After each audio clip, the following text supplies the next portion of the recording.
That's true. I always jack off before I shoot a scene.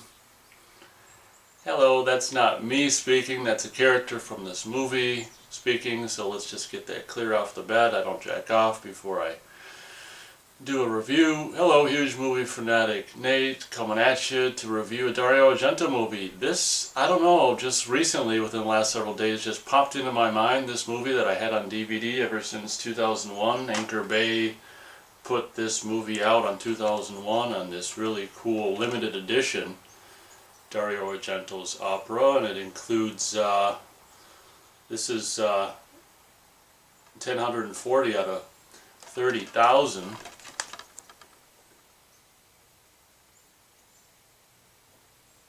and it not only includes the DVD of the movie, but a CD of the Claudio Simonetti, or however you pronounce his name. Did I say DVD? CD of the soundtrack. So that's that, and this insert, and then it's got another door. It's got two doors. And it's got another door for the DVD. So as far as I know, this is the best way to watch this in North America. I don't know if this has come out on Blu-ray yet. I'd certainly probably get it if it did. But this is the best version I own of this movie, opera, which actually was pretty much titled Terror at the Opera. I became aware of this movie actually at my first job when I was 17 or so, working at Mr. Movies for a brief stint of time.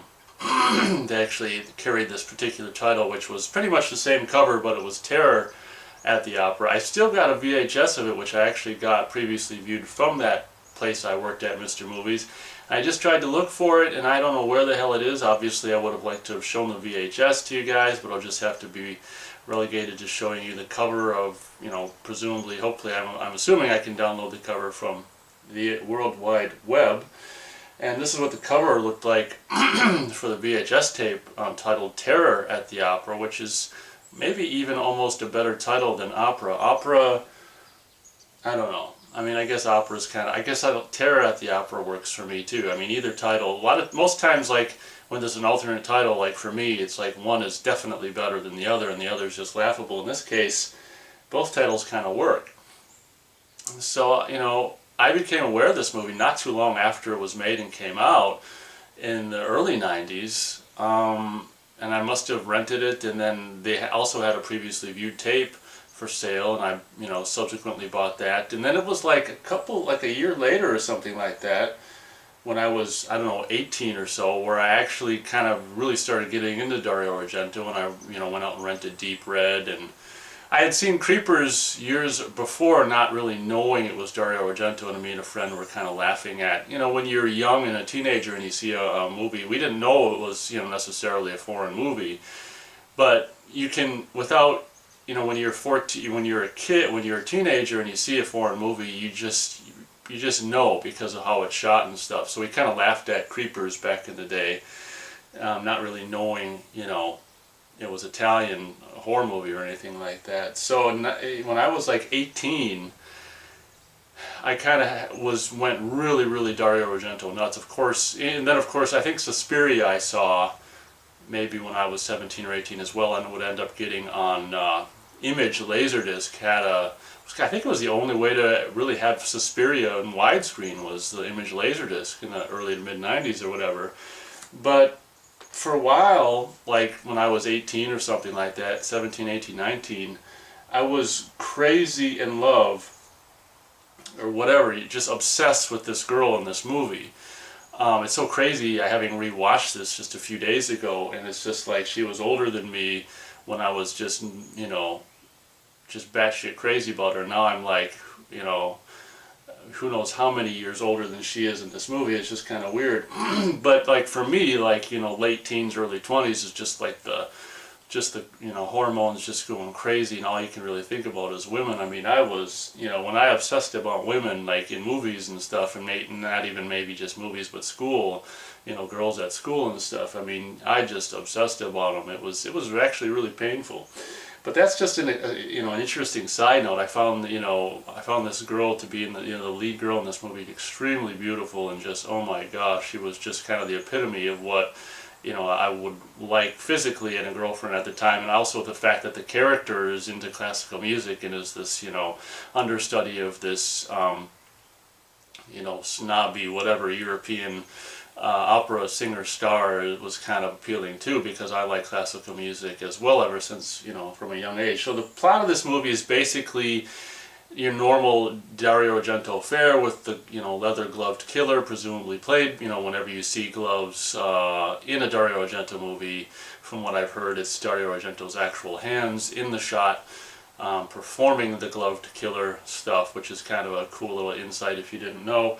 But it's kind of your traditional Dario Argento fare at this point. This movie was made, I think, in the late 80s, 88, 89 or something like that. And some could say at this point he's just doing the kind of, whether you want to insert the word tired or not into the sentence, tired kind of Dario Argento thing he does over and over and over. It's, I'd say this is kind of like the last of the really, kind of great era of Dario Argento. In my opinion, after this he'd go on to actually come to North America, and strangely enough, not very far away from where I'm sitting right now, would film the, I don't regard Trauma as being a horrible film, although it's, starring his daughter Asia. Actually, that's probably a title I should also revisit and review. I got the widescreen, Anchor Bay treatment of Trauma as well.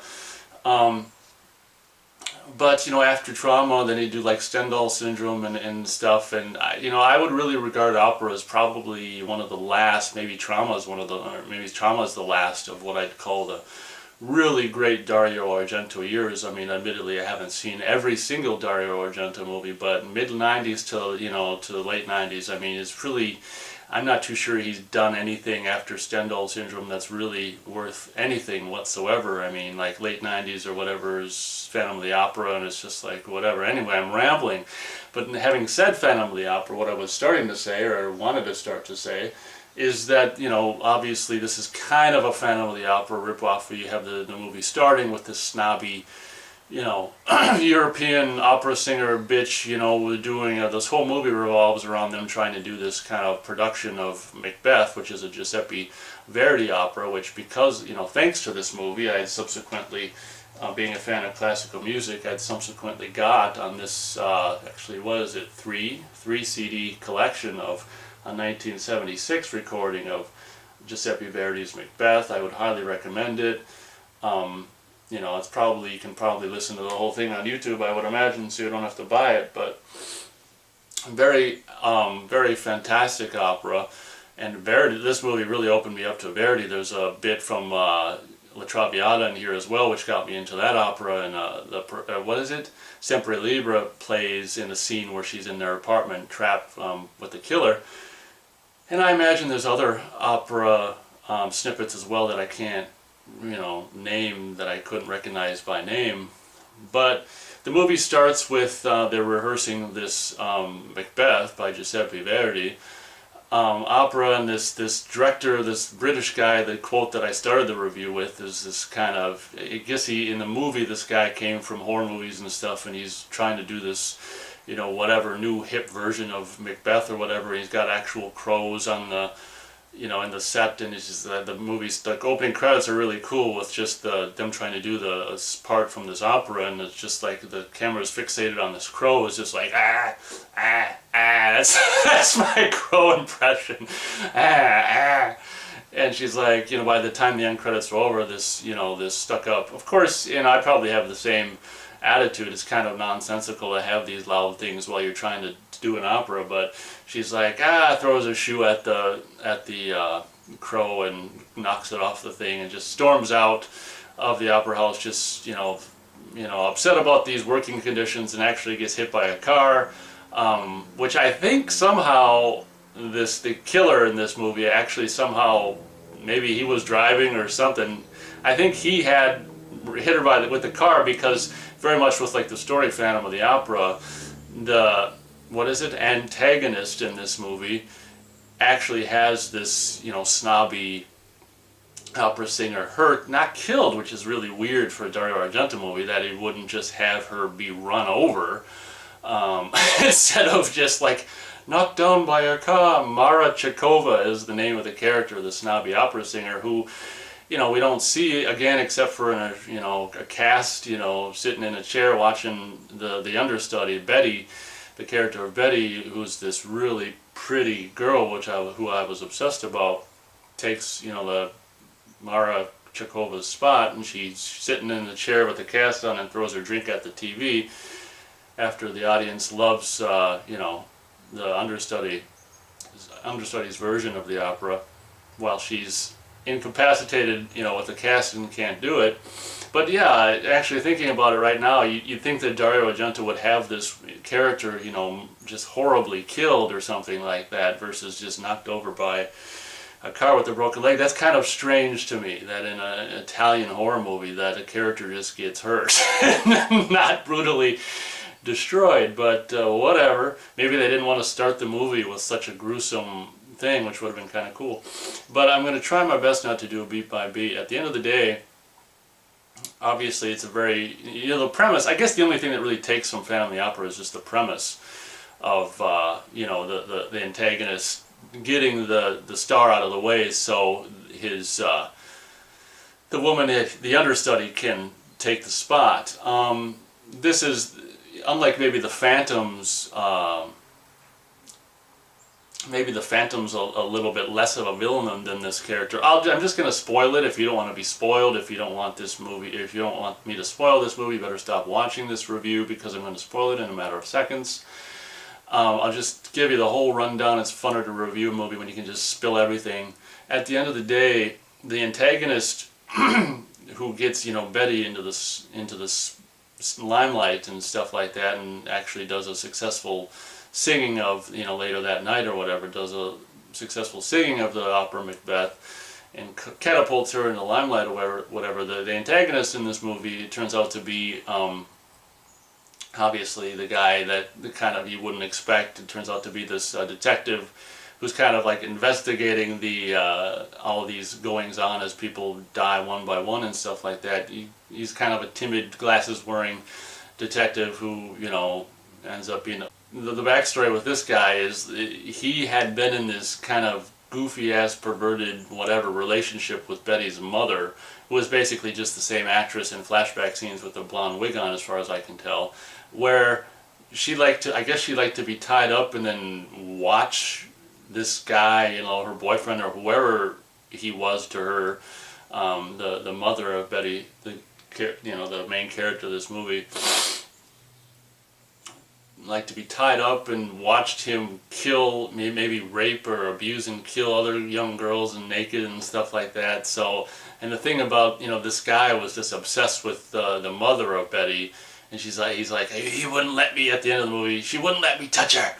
You know, all she'd do is, you know, she just wanted to watch me do this stuff to other people. And I guess, I don't know, it's just, I don't know why a man would let himself be, you know, of course, the guy's obviously crazy if he's killing people, but, you know, you shouldn't let women control, or anyone, you know, push your buttons or control you like that. That's his first mistake, but, of many. But, so, you know, it's got the normal kind of, also, as you can see in the cover here, one of these, this movie's big kind of, you know, interesting twists or whatever you want to call it, just, you know, specific details about the carnage in this particular movie is the killer, who is basically, of course, unknown until towards the end of the movie. The killer takes these pins, which are, you know, very perfectly placed on a piece of tape, and he'll put the pins under her eyelids so she can't, basically, yeah, so that's the reason. So basically this movie is, once Betty, I'm sorry, I'm all over the place, once Betty has her grand performance, her opening night of Macbeth or whatever, she goes with the stagehand, who's actually this guy who's an American actor, who I can't remember what his name is right now, William McNamara, who was basically an American actor who will end up being, you know, in American movies and stuff like that after this, and maybe it was before this and stuff.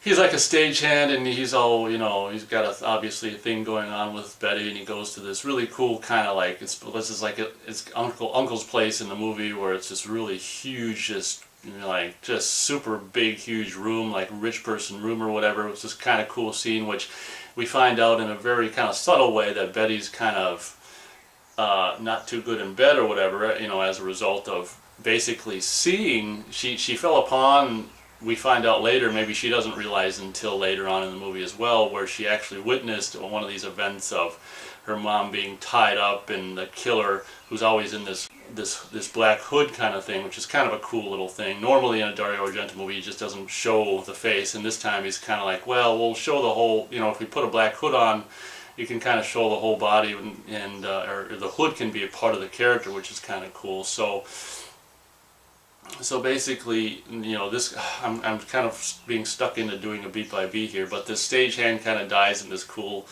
scene or whatever. And what's interesting about this movie, of course, is there's a lot of opera in this movie, and of course, just like so many Dario Argento movies in the 80s and stuff like that, and even just Dario Argento produced movies, this has got some kind of, whatever you want to call this, metal music in this movie. Like whenever there's a kill, it's like, the movie's the opera permeates this movie mostly, and then it's kind of an interesting, what's that word for the interesting contrast when people die, because it's just like all of a sudden we got this thrash metal music playing, and it's just like, okay, whatever. Kind of cool, and 80s kind of music, whatever. Be interesting to know who these people are. Probably like European bands or something. But if you've seen Creepers, which is also which is called Creepers in North America, or Phenomena, with Jennifer Connelly, it's the same kind of stuff. Maybe the same bands or whatever. Same with like Demons, I think. The Dario Argento produced movie. But I'm all over the place. I mean, basically the movie's just like the killer ties up Betty, because that's what he did with his with her mom. Ties her up and puts these pins under her eyelids, so she's got to watch, kind of like Clockwork Orange, and got to watch her do these things. And it's just this killer's perverted way of trying to recreate the pathetic, ridiculous, non-healthy relationship he had with her mom or whatever. I don't, so it's weird because, well, yeah. But so this movie's got some. Oh, movie also features. I don't know if they were married still at the time, but Dario Argento's former wife. I don't know if they were married at the time, but it's funny because like if you were gonna have a wife of Dario, what would you name her? Well, Daria, of course. It's Daria Nicolodi or whatever the hell her name is. She would appear in Deep Red years prior, a decade prior, and stuff like that, and be in Dario Argento movies. She plays Betty's. Whatever you call it, what do I call it?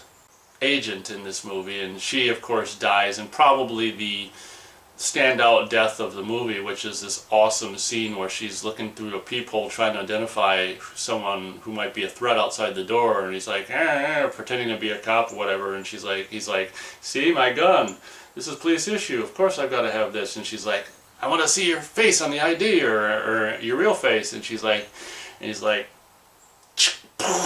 oh my gosh, and there's this cool shot of the bullet going through the the eye hole, and Dario Argento squibs his wife or former wife's head like right here, and then here it's just like side view of the bullet coming out. It's just like slow motion falling down to the ground. So probably the standout kill in this movie is like that kill, and it's got like I'd say that the main gimmick is the kind of the needles under the eyes thing, which is kind of creepy and like, oh my gosh, and whatever and stuff. And it's at this time Dario Argento's done so much that it's kind of trying to maybe running out of ideas and trying to figure out what's left that he can do. And the pins, it's kind of a cool image or whatever, and something that's definitely kind of creepy or whatever. So this movie generally goes along pretty well and stuff like that. My only complaint about the movie would be kind of how it ends, where it's just kind of like the killer fakes his death, and then it's just, the movie should be over there in my opinion. Then it kind of goes on to where, I don't know if Betty was kind of shacked up with the director at this point, or what happens at the end when they're in some kind of like other European kind of place, very beautiful, like country setting at the very end of the movie, where it's just like the killer, they find out at, you know, on the TV that the killer faked his death, and you know, right after they find that out on the TV, the killer shows up, and it's just kind of like the end, the last, you know, scene of this movie is just like whatever, but she looks really cute in her outfit, like with her skirt and that top she's wearing, and tennis shoes running through the, whatever you want to call this, country land or whatever. So that's my biggest complaint with the movie. It's pretty good. I mean, it's not anything huge like, you know, Suspiria or anything, you know, iconic like that. But I'd say, you know, definitely one of the standout scenes is the scene in her apartment, which is kind of probably mid-movie or whatever, where her, whatchamacallit, her agent dies, and she's kind of, you know, hiding out in the apartment and stuff, and it's got some opera tunes and stuff like that. She turns on her radio to try to, you know, be able to sneak around more undetected, you know, sneak around the apartment more undetected. So I think at the end of the day, I think I'll still go 2.5 stars out of 4 stars for Opera, or aka Terror at the Opera. It might have been, you know, like a half star, a quarter star more, or something like that, had the ending been just, had it just ended or whatever. And that thing at the end just seems just like, you know, an afterthought that they just did just one day or something without a script. I mean, it just seemed like an afterthought in my opinion. But one thing that I've always said to myself ever since I got into Dario Argento movies is I'm not so sure he's so much about, you know, telling any kind of specific story so much as just he just was so good, like in the 70s and the 80s, at just creating a mood, you know, just having this kind of, just conveying this kind of mood, or just really more, I always regarded him more as a mood creator than a story creator. He just, maybe it's just because his you know, fantastic technique, you know, style that he had in the 70s and 80s, just you know, surpassed for me any of the kind of the scenario or storyline, and just took front and center stage. He's still got the visual flair in this movie, definitely. It's like I say, in my opinion, it's kind of the last years of, you know, the classic traditional Dario Argento kind of visual style and stuff, and even competence for that matter. It's definitely towards the last years of what I would regard as the great Argento era. But, you know, particularly with the classical music and the opera and stuff like that, you know, it really catapults this movie into a really kind of a cool, like, it's just very atmospheric, and the opera really adds even more kind of intrigue and mystery and just whatever to the scenes and stuff. So, and again, I mean, if you've, you know, I would highly recommend this, or La Traviata by Giuseppe Verdi as well. I know a lot of people in contemporary modern times like regard, you know, classical music, in particular opera, like as being some kind of a, and I think that's really sad, a sad statement of modern times, that people would regard this stuff, they'd rather listen to like fingernails on a chalkboard than listen to opera. That's really become this thing where, you know, just the mainstream almost, you know, maybe more younger people, you know, the mainstream youth are just like, think it's just the worst thing ever, kind of like how I feel about country music. So it's like, country or nails on chalkboard? Chalkboard, please. But anyway, I think I probably went on way too long in this review of this movie, but that's because it's kind of hot, and I'm literally like sweating under the shirt, and like sweat beads are forming on my chest, so it's hot, and I'm just all over the place, and whatever. It should be noted that I'm very pleased to say, having revisited this movie just a few nights ago, you know, it's strange having just been so obsessed with this girl. Like, you can just watch it now, and you know, she's still, I can see what I saw in her, but, you know, being older than whatever, 18, 19, 20, 21, 22, being past my kind of reproductive prime years, I mean, it's really nice to be able to see the same girl who I was just freaking crazy about, just about her looks or whatever, and just be like, yeah, she's pretty. and just like leave it at that. So it's really nice to be free of the horrible kind of just obsessive grasp or obsessive hold that beautiful women had on me when I was in my late teens, early 20s. So with that, we'll end this review. So thanks for watching.